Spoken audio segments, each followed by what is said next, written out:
I don't complain about things I can't change my eyesight, so I just get on with it. I grew up with my gran, and my gran was an all-round seamstress, knitter. She tried teaching me to sew when I was little, but I think she gave up after I kept sewing my fingers to the material. And my mum, she passed on 9 weeks ago. She couldn't teach me to crochet either because the needles are too small. I've got a few things that I'd like you to look at that people have made this term. This was Hyacinth's first garment that she made. You couldn't knit at all, could No, you? I couldn't. No, she couldn't knit. She still can't knit, actually, but no, I joke. I joke aside, you're doing brilliantly.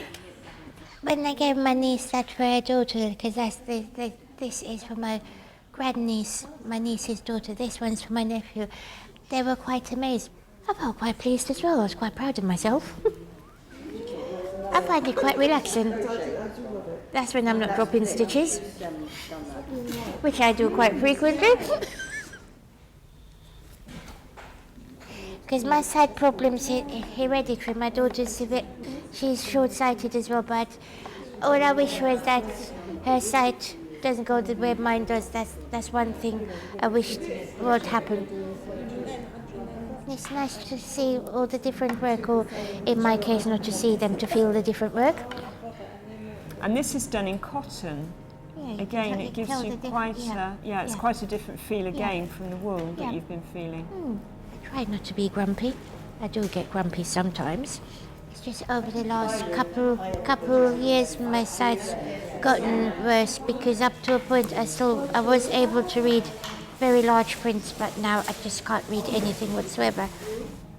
When one sense is going, you have to rely on the other, so yeah, touch is important.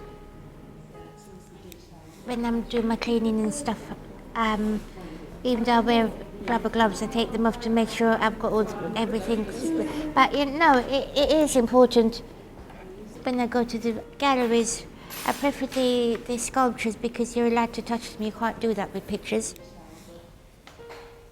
At the end of the day, like I said, I just get on with my life. It's no use sitting there and complaining about it. It's something that I have to deal with, and I'm dealing with it.